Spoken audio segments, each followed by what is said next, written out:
presented by चुन चुन Bihari official 2। बोला शंकर भगवान की जय। दुनिया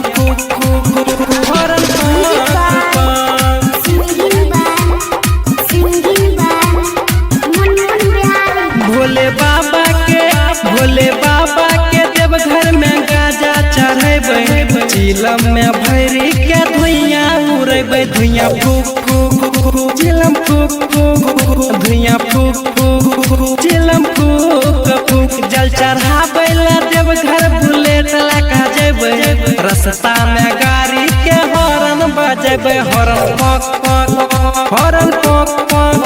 हॉर्न पक पक हॉर्न पक पक।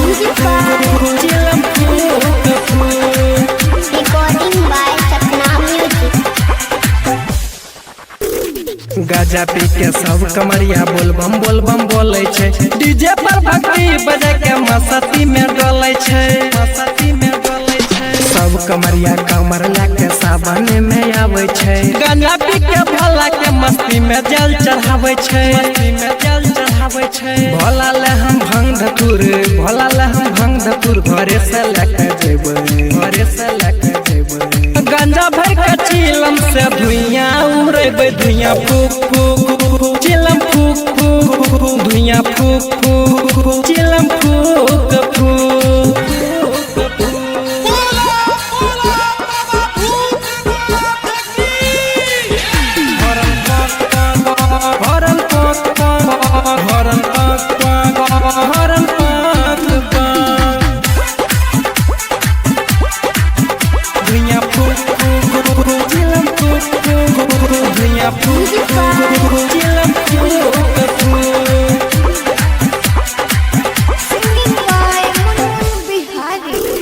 दर्शन करबे भोला बैजूनाथ त्रिपुरारी के, लेबे आशीर्वाद हमें पंडा पुजारी से, पंडा पुजारी से, जल चढ़ाबे संगे जेबे मुना मुन बिहारी के, पीबे गाजा संग हमें आनंद बिहारी के, आनंद बिहारी के, सिद्धू और जनक के संग में, सिद्धू और जनक के संग में गंगा नहाबे,